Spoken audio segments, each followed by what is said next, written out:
Bonjour à tous, bonjour à toutes et bienvenue dans cette salle du Royal Space Hotel de Parakou. Nous vivons un instant solennel, nous sommes en présence de Sa Majesté le roi de Parakou, de son Premier ministre, de son épouse. Et je voudrais, il est bien vrai, nous nous sommes levés pour observer la présence du roi, mais je voudrais que nous puissions l'ovationner pour l'honneur qu'il nous fait ce matin d'être parmi nous. Vous savez, lorsque vous faites quelque chose et que vous voyez les autorités avec vous, c'est un signe de respect, d'honneur envers ce que vous faites. Et ce matin, la présence du roi rehausse cet événement, rehausse ce temps de formation. Et je pense qu'avec sa bénédiction, la journée se passera excellemment bien. Majesté, nous vous disons bonjour.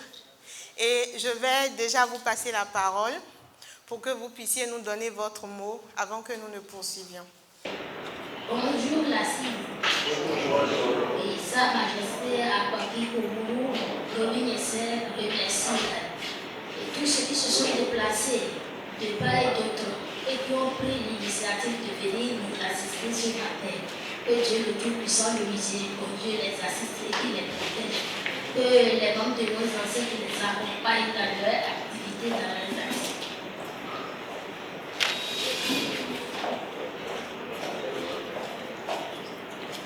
Nous sommes rassemblés ici, ça fait vraiment le bonheur de tout un chacun de nous ici. Et que c'est vraiment beau à voir. Qu'il est très fier de vous.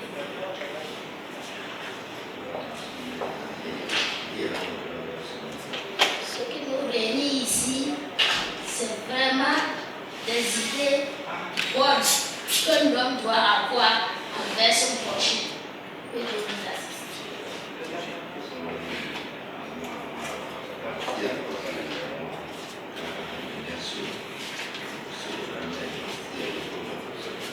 Dieu a dit dans ta vie de choisir une seule chose du bon côté et qu'il sera derrière toi matin, midi et soir.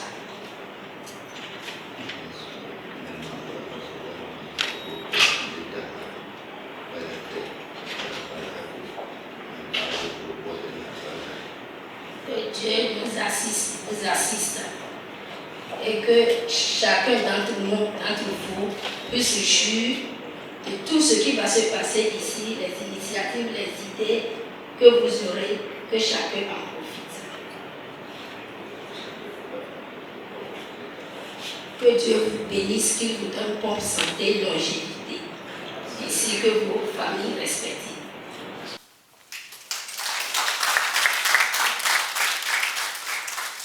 Nous disons infiniment merci une fois encore à Sa Majesté le roi. Et pour poursuivre dans la même lancée, nous voulons projeter une vidéo, un message de l'initiateur de la journée de ce jour. Et donc nous allons solliciter encore une fois votre attention pour le message de M. Richard Boni Wourou, s'il vous plaît. Merci. Terriens et terriennes, bonjour. Je suis Boni Wourou, l'initiateur de cette formation à laquelle vous participez aujourd'hui. Mais avant tout, permettez-moi de m'agenouiller et de saluer vraiment très chaleureusement Sa Majesté Akwaki qui nous fait l'honneur, malgré tout son agenda, d'être présent parmi nous aujourd'hui et de soutenir cette initiative. Majesté, recevez tout mon respect et mon remerciement. Je suis sincèrement ému lorsqu'on m'a dit que vous allez vous déplacer vous-même pour venir nous soutenir. Vraiment, merci. Cela démontre d'ailleurs, l'attachement que la cour royale, représentée par la Majesté et la Reine, ainsi que tous les ministres, cela démontre, Majesté, votre attachement non seulement à l'économie et au développement de Parakou, mais aussi et surtout au développement de nos jeunes à travers l'entrepreneuriat. Majesté, je suis peiné de ne pas pouvoir être là aujourd'hui et de recevoir directement vos bénédictions. Je suis jaloux de mes jeunes frères qui sont là aujourd'hui et qui vont seuls recevoir cette bénédiction. Mais ce n'est que partie remise. Je viendrai moi-même m'agenouiller dans votre palais devant vous pour recevoir directement de vos mains vos bénédictions afin de pouvoir continuer sur le chemin qui est le nôtre aujourd'hui. Mais pour le moment, je voudrais compter sur la reine qui est à côté de vous pour qu'elle intercède auprès de vous pour que même de là où vous êtes, vous puissiez m'envoyer ma part de bénédiction. Parce que nous avons besoin de vos bénédictions. Nous avons besoin de vous, de votre représentativité. Nous avons besoin de rois forts dans nos pays pour pouvoir avoir des références. Merci beaucoup, Majesté, pour votre présence. Quant à vous, chers apprentis, je voudrais vous dire merci pour la confiance que vous nous avez faite et merci de devoir prendre en main votre avenir. Parce qu'aujourd'hui, la formation que vous recevez, elle ne vous rendra certainement pas riche, mais elle vous permettra de savoir qui parmi vous veut être riche de son propre combat et qui parmi vous veut juste se laisser. Désormais, avec les outils qui sont les vôtres, la capacité que vous aurez désormais à pouvoir rédiger un plan d'affaires sérieux, à pouvoir joindre à ce plan d'affaires un plan de financement et aussi à pouvoir défendre, grâce à Marinette, votre projet devant n'importe quel investisseur est une grande chance que beaucoup n'ont pas. J'ai écouté beaucoup d'entre vous à travers les réseaux sociaux, dans la presse et ailleurs. Le problème que vous avez aujourd'hui est un problème d'organisation, mais surtout de structuration. Vous avez la difficulté à organiser vos affaires, à organiser vos entreprises, à organiser vos idées. Alors que la majorité d'entre vous veulent devenir riches, veulent subvenir à vos besoins, vous oubliez que l'argent que vous gagnez est le résultat ou consiste en ce qui représente vos idées. Ce que vous gagnez, l'argent que vous aurez demain ne sera pas de l'argent sorti de nulle part, mais cet argent sera ce que représente la valeur de vos idées. Par conséquent, pour que vous ayez beaucoup d'argent, pour que vous puissiez vous en sortir convenablement, il faut que vos idées soient structurées pour que leur valeur soit conséquente. Chers amis, j'espère vraiment que tout le long de cette formation, vous montrerez vos capacités de concentration, que vous resterez concentrés, que vous écouterez vos formateurs et que vous poserez les questions les plus pertinentes pour aller chercher les réponses les plus importantes. Chers amis, je voudrais vous dire merci pour la confiance et je voudrais aussi vous dire de ne pas oublier que nous ne vous formons pas en vous laissant partir, mais nous vous formons dans la perspective de pouvoir constituer avec vous une communauté d'entrepreneurs.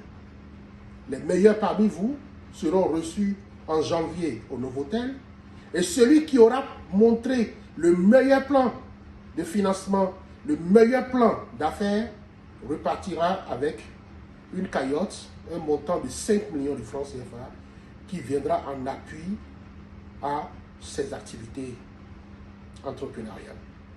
Chers amis, je ne vais pas durer longtemps. Je vais vous souhaiter bonne concentration et bon courage.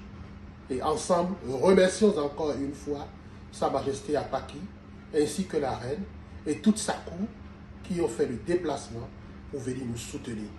Que les bénédictions de Sa Majesté accompagnent cette initiative et que cette initiative perdure pour le bonheur des Béninoises et des Béninois. Je vous remercie beaucoup. Je suis Boni Wourou et ne l'oubliez pas, je suis né à Parakou et j'ai étudié au quartier Ga à Parakou dans une école qu'on appelait à l'époque l'école quartier, qui est devenue l'école Aboulaye Issa. Ma maison familiale se trouve encore au quartier Gare et moi-même, j'ai ma demeure personnelle à Wossimo. Alors, sachez que on peut être né au quartier Gare et gravir les échelons jusqu'à être là où nous sommes aujourd'hui. Rien n'est perdu. Je vous remercie. Merci à Sa Majesté. Je suis Boni Wourou.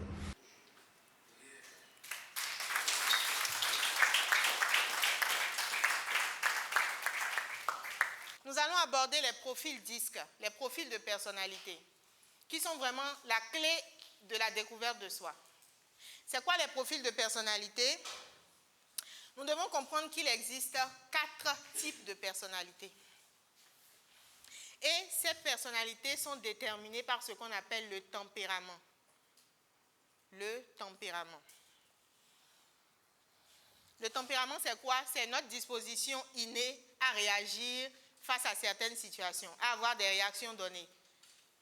Comment on réagit dans des situations? Comment on réagit dans notre quotidien? Il y a des personnes qui sont comme une eau douce, calme, qui sont imperturbables. Il y a d'autres personnes qui réagissent vraiment vivement.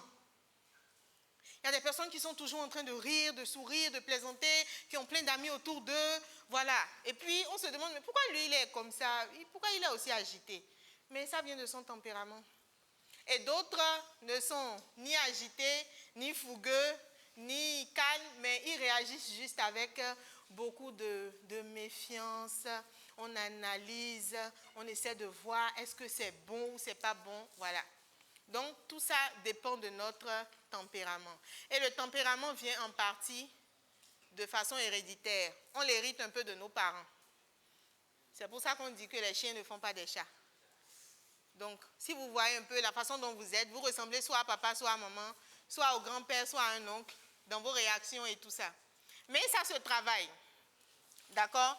Le tempérament se travaille. Et d'ailleurs, pour éviter de cataloguer les gens, on est passé des 4 tempéraments qui étaient colériques, mélancoliques, il y avait colérique, mélancolique, flegmatique et sanguin.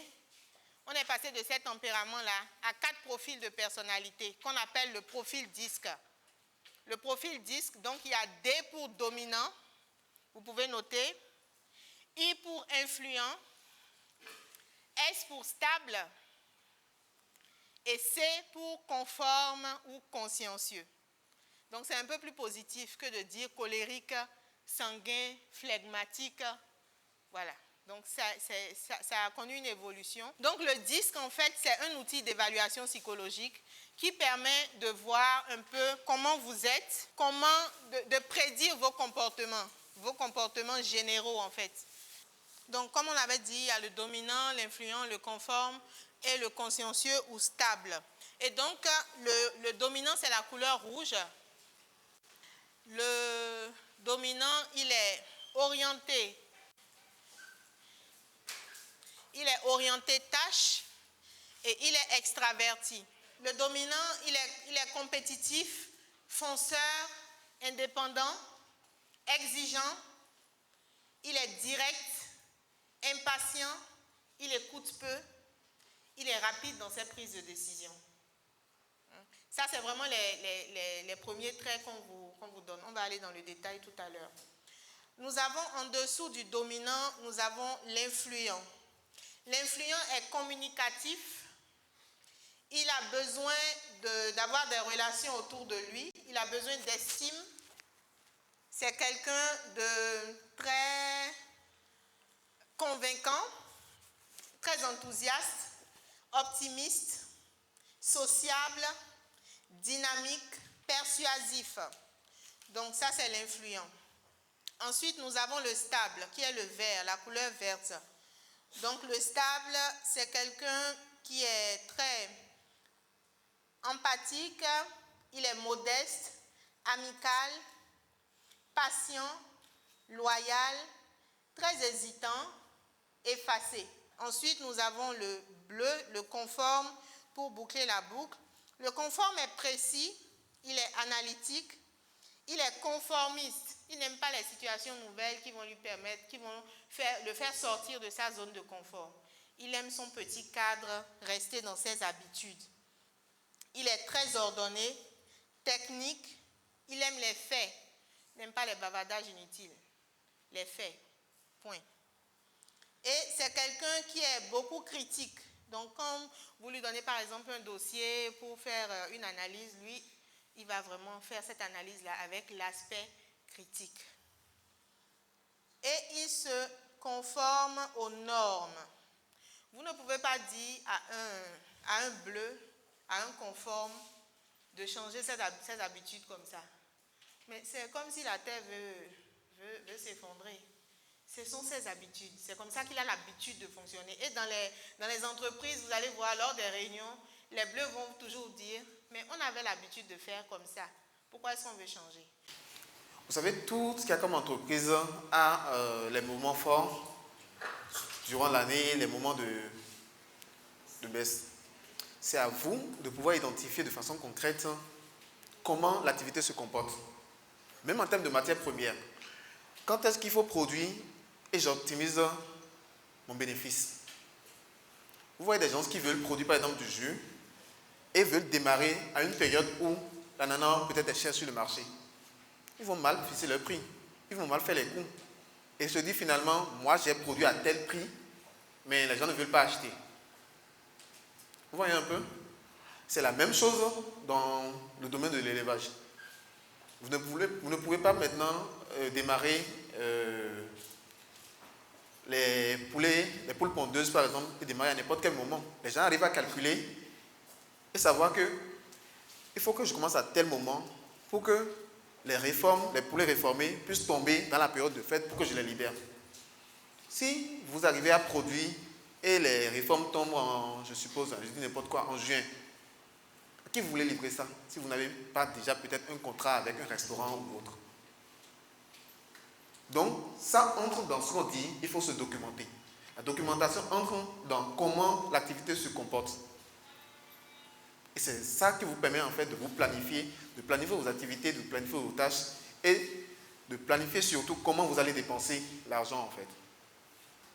Une fois que vous avez clarifié l'idée et que vous savez que voilà un peu ce que je veux faire, il y a un descriptif sommaire, ce qu'il y a à faire maintenant, c'est de faire l'état des lieux.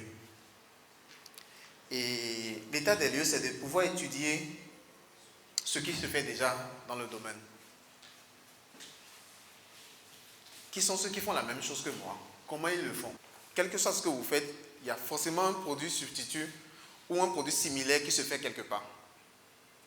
Donc, c'est de pouvoir étudier l'environnement et voir quels sont actuellement là où vous êtes, avec tout ce que vous avez eu comme information, documentation, formation, quels sont encore vos points faibles et qu'est-ce qui reste encore à améliorer. Donc, c'est de découvrir et d'étudier des projets similaires. Dès que cela est fait, vous pouvez maintenant évaluer vos besoins. Parce que vous avez vous-même des prérequis. Ajouté à ce qui est déjà fait dans votre environnement, vous pouvez identifier de quoi vous avez réellement besoin maintenant pour démarrer l'entreprise. En ce qui concerne l'étude de l'environnement pour l'état des lieux, il y a deux choses qu'il faut prendre en compte. Il y a l'analyse de l'environnement. Là, il faut voir qui sont les principaux concurrents. Et en parlant de concurrence, il faut voir dans l'immédiat. Il ne faut pas en fait, à votre niveau, au niveau du démarrage, c'est que vous avez une vision qui va loin, mais en démarrant avec votre capacité de production, votre investissement, qui sont réellement vos concurrents? Avec la qualité de produit que vous voulez sortir, qui sont réellement vos concurrents en fait? Parce que généralement, quand on lit les plans d'affaires, les gens, ils sont encore au démarrage, mais identifient comme concurrents d'autres personnes qui sont déjà à l'industrialisation par exemple. C'est l'idéal à atteindre, mais au démarrage, ce n'est pas eux vos concurrents en fait. C'est de pouvoir identifier qui, comme moi entrepreneur, est dans la localité peut-être et fait la même chose. À qui ils vendent, comment ils vendent. Donc, identifier ces concurrents-là, voir comment l'environnement, le marché marche, quels sont les prix, quels sont les différents types de produits substituts ou produits similaires qu'il y a sur le marché. Et pour des secteurs sensibles, de voir quelle est la réglementation en vigueur. De quoi j'ai besoin en termes de certification, par exemple, d'autorisation avant de démarrer cette activité et tout. Sinon, c'est au démarrage, vous allez vous rendre compte qu'il faut d'abord fermer peut-être et aller courir après tout ça. Donc, voir tout ce qu'il y a comme réglementation dans le secteur qui peut vous baliser le chemin et vous permettre de mieux avancer. Nous sommes au niveau de la présentation du profil idéal de l'entrepreneur éligible au financement ou de l'entreprise éligible au financement. Je disais tout à l'heure que la première des choses qui caractérise tout entrepreneur, c'est la vision. La planification n'est que la déclinaison de la vision, au fait, en étapes. On est d'accord? Quand on est entrepreneur, on doit pouvoir être en mesure de pouvoir planifier sa croissance. Vous me suivez? L'entrepreneur doit pouvoir planifier sa croissance. En planifiant sa croissance, l'objectif c'est de pouvoir savoir quelles sont les étapes que je dois gravir pour pouvoir atteindre l'objectif final. Quelles sont les périodes auxquelles j'aurai besoin de financement. Le premier pas, ce n'est pas d'aller au financement, mais c'est de planifier d'abord sa croissance et planifier ses démarches en fonction de ses besoins. C'est-à-dire, on planifie sa croissance. Aujourd'hui, je suis à quel niveau? Dans 2 ans, je me vois à quel niveau? Ok, entre ces 2 années, j'aurai besoin de quoi? Quels sont les besoins que j'aurai et quelles sont les solutions que je pourrais apporter? Vous planifiez votre croissance et vous les phasez. Vous la phasez. Ici, je parlerai beaucoup plus du plan de croissance. Contrairement à ce qu'on a dit jusque-là, au plan d'affaires. Je vais beaucoup plus parler du plan de croissance, je ne vais pas parler du plan d'affaires, parce que là, il s'agit de planifier sa croissance. Alors, ce qu'il faut noter, c'est quoi? Le plan de croissance, il est beaucoup plus englobant, tel que vous l'avez dit vous tous. Ça prend en compte la vision globale de l'entreprise. Qu'est-ce que vous voulez faire? Qu'est-ce que vous voulez devenir? Vous y réassisez les étapes, les projets, les idées. Une idée qui se trouve dans votre plan de croissance peut faire objet d'un plan d'affaires. Normalement, toute idée est un projet que l'on planifie. Et donc, le plan de croissance prend en compte toutes les phases de croissance de l'entreprise. Ça prend en compte sa vision. Et donc, on décline chaque idée, chaque étape de la vision, chaque étape de la croissance en un projet que l'on peut soumettre, que l'on peut structurer en plan d'affaires. Et donc, un plan d'affaires, il vient de dire quelque chose que je vais répéter. Au niveau du plan de croissance, ne peut croître que ce qui existe. On est d'accord? Est-ce que quelque chose qui n'existe pas, qui n'est pas stable, qui n'existe pas, peut croître? Répondez s'il vous plaît. Et donc ça suppose que beaucoup plus, ça prend en compte les entreprises quand il y a une vision qui existe déjà. Là, c'est beaucoup plus, quand on est au début, le plan d'affaires, les entreprises naissantes, c'est souvent le plan d'affaires qu'ils ont par rapport au projet, mais le plan d'affaires peut être rédigé à toutes les étapes de la croissance de l'entreprise. C'est la nuance. Je ne sais pas si vous arrivez à faire la nuance. C'est bon? Le plan de croissance permet de phaser la croissance de l'entreprise. Et chaque étape de la croissance de l'entreprise peut donner lieu à un projet que l'on rédige, que l'on exécute, que l'on matérialise. C'est bon? Ok. Alors, et donc, je reviens à notre matrice de départ. Lorsque vous avez la vision, vous l'arrivez à planifier, vous l'arrivez à phaser, et puis, en phasant votre vision, en phasant les étapes de votre projet, vous devez pouvoir tenir compte de la pertinence des différentes idées structurées en amont. Est-ce que jusque-là, on se suit? Quand je parle de la pertinence, je parle de la pertinence de votre plan d'affaires. Vous voyez, on vous a présenté tout à l'heure le plan d'affaires, le modèle d'affaires, comment ça se structure. Il y a la partie qui concerne la littérature, il y a la partie chiffrée.